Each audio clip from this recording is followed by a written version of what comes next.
டிக்கெட்டி finale first task Bigg Boss வீட்டுக்குள்ளே ஆரம்பிச்சிருச்சு. இந்த டாஸ்க்கு யாருக்கு சாதகமாக அமையுதோ இல்லையோ வீட்டுக்குள்ளே சில பேருக்கு அதிர்ஷ்டத்துக்கான சாதகமாக தான் முடிஞ்சு போச்சு.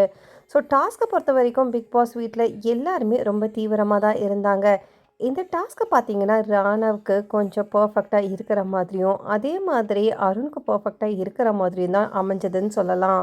இது ஒட்டுமொத்த முக்கியமாக பார்த்தீங்கன்னா அதிர்ஷ்டத்தை சார்ந்து மட்டும்தான் இருந்தது. இதில் ஹார்ட் ஒர்க்கோ இல்லைனா புத்தி கூர்மையோ யூஸ் பண்ணுற மாதிரிலாம் டாஸ்க்கு கிடையாது.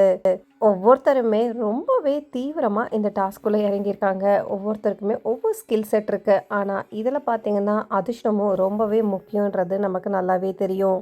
சௌந்தர்யா நல்லாவே ஓடினாங்க. ஆனால் ராணுவில் போய் வச்சது தான் அவங்க பண்ண தப்பு. ஸோ அவங்களுக்கு அதிர்ஷ்டம் பக்கத்தில் கூட இல்லைன்ற மாதிரி தான் இருந்தது. ஆனால் ராணுவ பக்கத்தில் அதிர்ஷ்டம் ரொம்பவே ஜாஸ்தியாக இருந்தது. இதே சமயத்தில் பார்த்தீங்கன்னா அடுத்த கட்டத்துக்கு ஓடி இருந்த அருணுமே அதே மாதிரி தான். ஆனால் அருணை பொறுத்த வரைக்கும் நிறைய பேர் என்ன சொல்கிறாங்கன்னா அவர் சரியாக பார்க்கல, அவருக்கு ஏற்கனவே கண்ணு தெரிஞ்சுதுன்னு சொல்லிட்டு மாற்றி மாற்றி பேசிகிட்டு இருக்காங்க. வீட்டுக்குள்ளே பார்த்தீங்கன்னா இப்போதைக்கு அருணும் அதுக்கப்புறம் ராணுவும் 2 பாயிண்டில் இருக்காங்க. இதுதான் எல்லாருமே பேசிகிட்டு இருக்காங்க.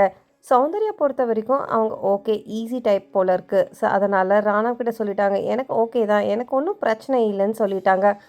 ஆனால் உள்ளுக்குள்ளே பார்த்தீங்கன்னா கொஞ்சம் ஒரு மாதிரி தான் இருக்காங்க.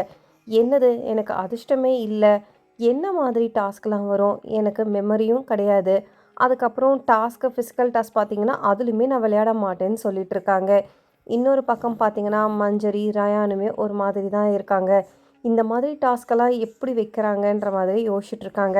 பீஸ்ட் டாஸ்க்கு இப்படி அப்படின்னு பேசியிருந்தாலுமே ஏதோ கோட்டை விட்டாச்சு போல இருக்குது.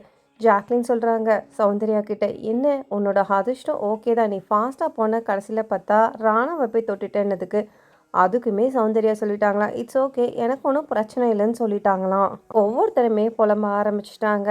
அவளுக்கு ஜாலியாக தான் இருக்கா, அவளுக்கு எதை பற்றியுமே கவலை இல்லை. தீபக்குமே சொன்னார் நீ கொஞ்சம் சீக்கிரம் ஓடி இருக்க வேண்டியதானே இருக்கிறதுக்கு, அதுக்கு அவள் சொல்லிட்டால எனக்கு பரவாயில்ல எனக்கு ஓகே தான் சொல்லிட்டு அவளுமே கிளம்பிட்டா. இதில் வீட்டுக்குள்ளே நம்பவே முடியாதது என்ன பார்த்தீங்கன்னா ராணவ் தான். ராணவுக்கு அதிர்ஷ்டம் மேலே கூரை பிச்சு கொடுக்கும்னு சொல்லுவாங்க பார்த்தீங்களா, அந்த மாதிரி தான் இன்னைக்கு ஃபர்ஸ்ட் டாஸ்க்கு அமைஞ்சிருக்கு. ஒரே ஒரு நம்பிக்கை வீட்டுக்குள்ளே இருக்கவங்களுக்கு, இந்த மாதிரி டாஸ்க்கு கண்டிப்பாக நாளைக்கெலாம் இருக்காது, வேறு மாதிரி ஸ்ட்ரென்த்திங் காட்டுற மாதிரி தான் டாஸ்க்கு இருக்கும்னு சொல்லிட்டு இவங்களுமே நம்பிட்டு இருக்காங்க. ஆனால் வீட்டுக்குள்ளே இருக்கிற பிக் பாஸும் சரி வெளியில் இருக்க மக்களும் எதை எதிர்பார்க்குறாங்க தெரியல. டிக்கெட்டு ஃபினாலே இன்னும் கொஞ்சம் கடினமாக இருக்கணும் தான் எதிர்பார்க்குறாங்க. என்னதான் ரெடி ஆனாலுமே இவங்களோட டாஸ்க் இவங்களுக்கு தான் கிடைக்கணும். அந்த டிக்கெட் கிடைக்கணுன்றது தலைவிதி இருந்ததுன்னா அவங்களுக்கு தான் கிடைக்கும். ஸோ இந்த மாதிரி அப்டேட்ஸ்லாம் பார்க்கறதுக்கு என் சேனலை மறக்காமல் சப்ஸ்கிரைப் பண்ணி சப்போர்ட் பண்ணுங்கள். அப்படியே பக்கத்தில் இருக்க பெல் நோட்டிஃபிகேஷன் கிளிக் பண்ணுங்கள். தேங்க்ஸ் ஃபார் வாட்சிங் மக்களே.